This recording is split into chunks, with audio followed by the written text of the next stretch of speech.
হরে কৃষ্ণ। নমস্কার বন্ধুরা, রাধারানীর রান্নাঘরে আপনাদের সবাইকে স্বাগত জানিয়ে আমি আবারও চলে আসলাম একটি নতুন রেসিপি নিয়ে। আজকের রেসিপি ইঁচড়ের চপ। এই ইঁচড়টা দিয়ে আমি চপ বানাবো। ইঁচড়টা আমি বানিয়ে ধুয়ে নিয়েছি, এখন সেদ্ধ করে নেব। একটা প্রেসার কুকার নিয়ে নিলাম।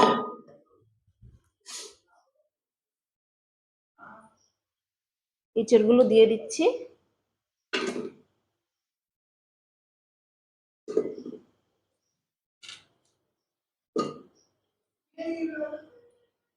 আর এখানে দুটো আলু চারটে ভাগ করে নিয়েছি, দিয়ে দিলাম।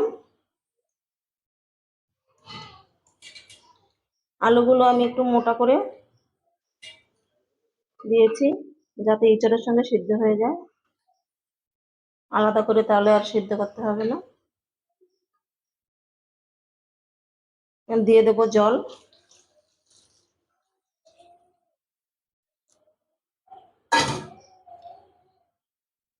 আর একটু দিয়ে দেবো হলুদ।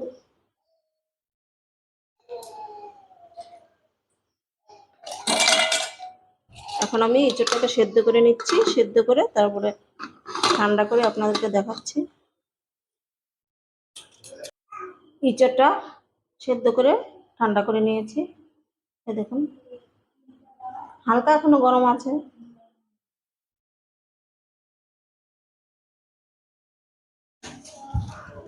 এখন আমি একটা থালা নিয়ে নিলাম। প্রথমে ইঁচড়গুলো একটু ভেঙে নেব।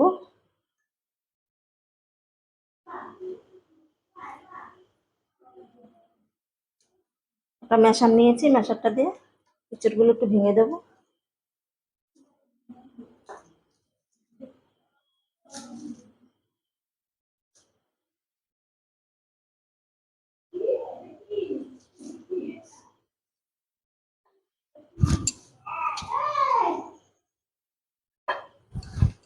বেশি ম্যাশ করা লাগবে না, এরকম গোটা গোটা থাকলেই হবে।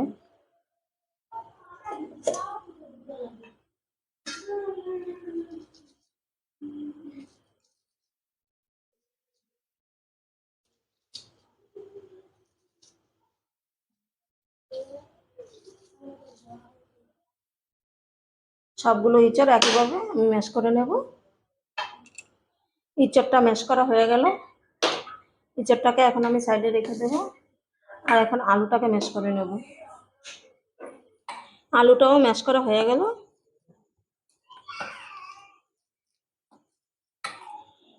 এখন পুরটা তৈরি করে নেব।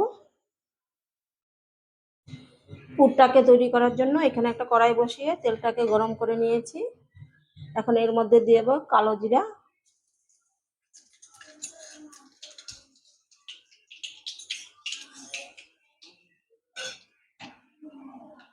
আর এইখানে আমি কিছুটা কাঁচা লঙ্কা কুচিয়ে রেখেছি, দিয়ে দেব। এখানে অনেকটা পরিমাণে লাগছে, কিন্তু এই লঙ্কাগুলো একদমই ঝাল নেই, আপনারা আপনাদের পরিমাণ মতন দিয়ে দেবেন।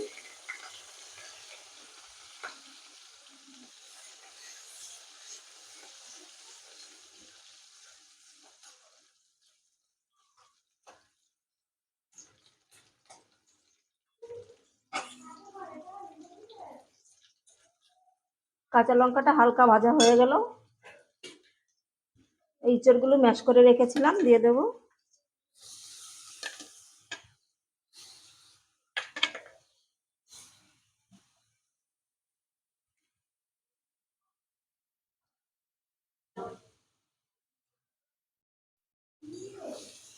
প্রথমে ইঁচড়গুলো একটু ভাজা ভাজা করে নিতে হবে।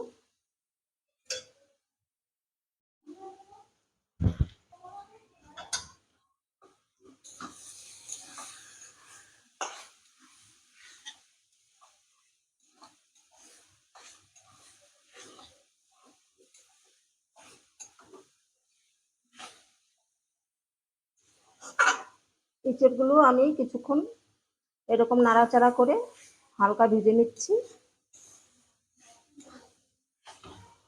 এঁচড়টা আমি 4-5 মিনিটের মতন ভেজে নিয়েছি। এই দেখুন কালার ধরে গেছে। এইরকম ভাবে ভেজে নিতে হবে প্রথমে। এখন ম্যাশ করা আলুগুলো দিয়ে দেব।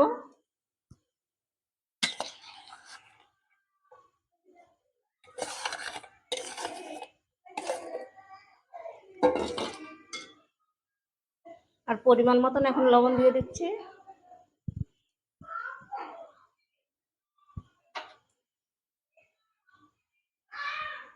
কাশ্মীরি লঙ্কা গুঁড়ো একটু দিয়ে দেবো, কালারটা একটু আসবে। হলুদের গুঁড়ো দিয়ে দেবো, আর একটু দিয়ে দেবো জিরের গুঁড়ো।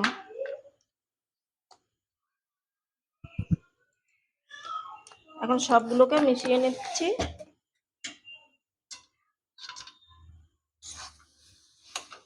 সবগুলোকে মিশিয়ে আর একটু ভাজা ভাজা করে নেব।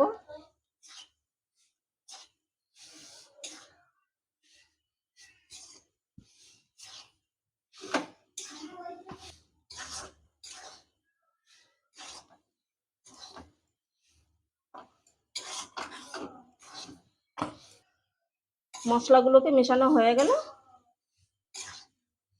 আর 3-4 মিনিট একটুখানি হালকা ভেজে নিচ্ছি।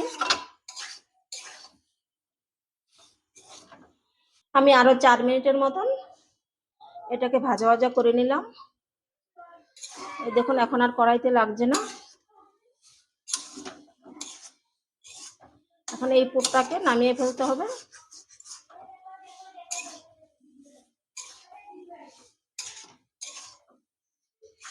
আঠালো হয়ে গেছে। এই পুরটাকে নামিয়ে এখন থালায় ঢেলে ঠান্ডা করে নেব। ইঁচড়ের পুরটাকে আমি ঠান্ডা করে নিলাম। ঠান্ডা হয়ে গেছে। চপের শেপটা এখন দিয়ে দেব। যার যেরকম ইচ্ছে সেরকম ভাবে দিতে পারবেন।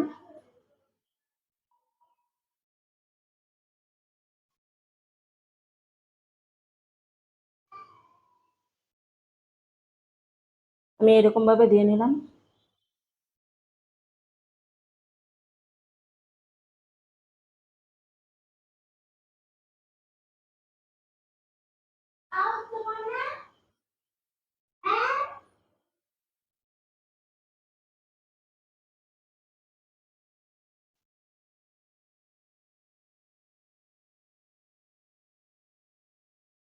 দুটো হয়ে গেল। আর একইভাবে সবগুলো বানিয়ে নিচ্ছি। চপের শেপটা আমার দেওয়া হয়ে গেল। সাইডে রেখে দিলাম। আর এখানে আমি এই দেখুন 3 চামচের মতন কর্নফ্লাওয়ার নিয়েছি। জলদা গুলে নেব।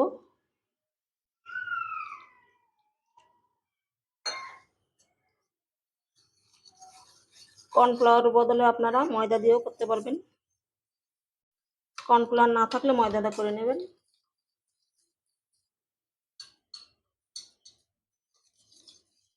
আর একটু পাতলা করব।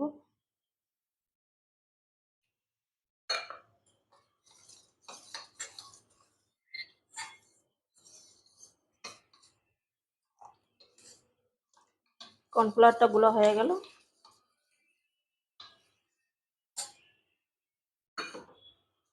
আর এখানে আমি বিস্কুটের গুঁড়া নিয়েছি।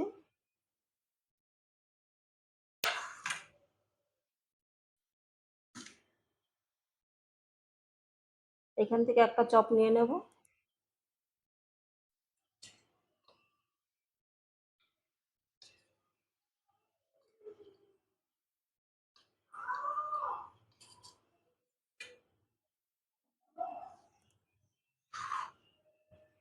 বিস্কুটের গুঁড়া দিয়ে দিচ্ছি।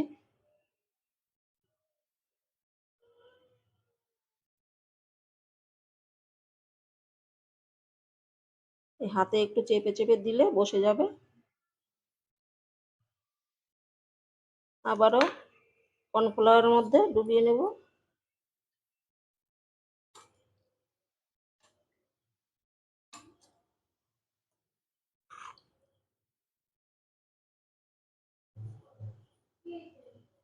এরকম ভাবে দুবার করে নিতে হবে।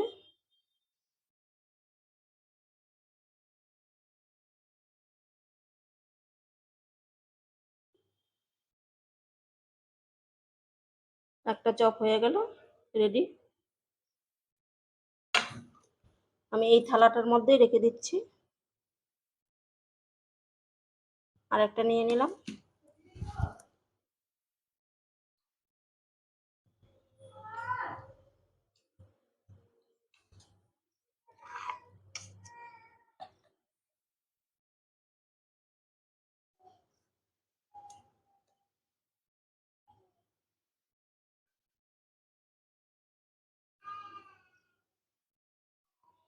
এরকম ভাবে একটু চেপে চেপে দিলে তাহলে বিস্কুটের গুঁড়াগুলো চপের গায়ে সুন্দর করে লেগে যাবে।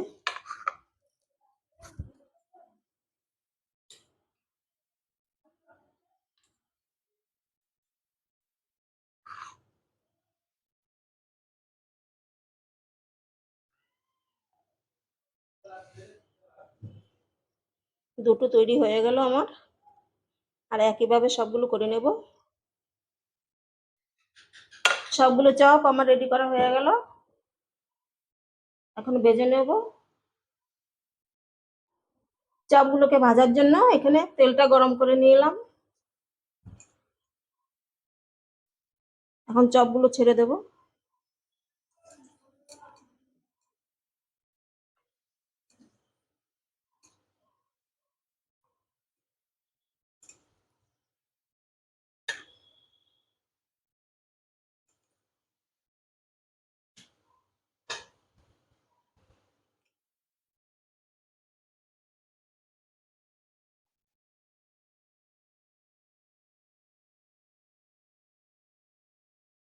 হালকা আঁচে কিছুক্ষণ ভেজে নেওয়ার পরে তারপর উল্টে দিচ্ছি।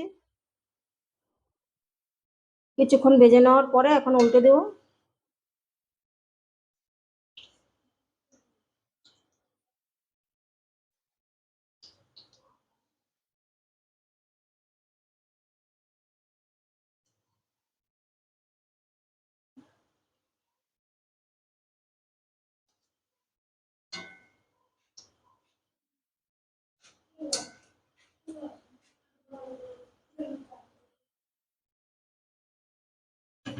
হালকা আঁচে এই চপটাকে ভাজতে হবে। আমি আবারও কিছুক্ষণ ভেজে নিচ্ছি। হালকা আঁচে আবারও কিছুক্ষণ ভাজার পরে এখন গ্যাসটাকে বাড়িয়ে লাল লাল করে ভেজে নেব। আমি গ্যাসটাকে বাড়িয়ে দিলাম। এখন এই চপগুলোকে লাল লাল করে ভেজে নিতে হবে।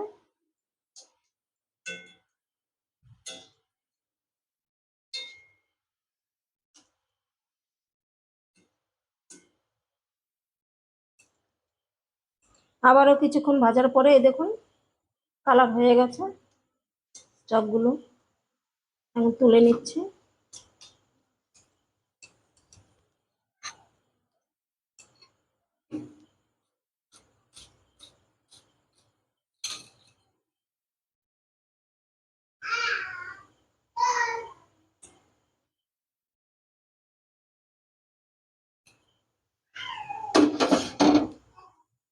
আবারও দিয়ে দেব। আবারও আমি গ্যাসটা কমিয়ে দিয়েছি। কমিয়ে দেওয়ার পরে এই চপটাকে ছাড়তে হবে।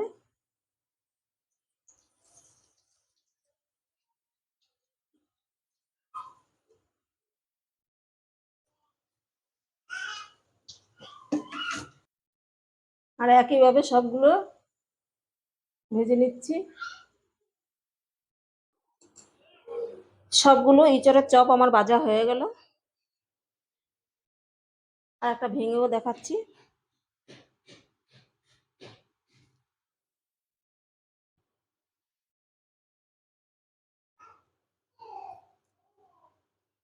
এই ইঁচড়ের চপের রেসিপিটা আপনাদের কেমন লাগলো কমেন্ট করে জানাবেন। ভালো লাগলে রাধারানীর চ্যানেলটিকে সাবস্ক্রাইব করে পাশে থাকবেন। দেখা হবে অন্য কোনো নতুন ভিডিওতে।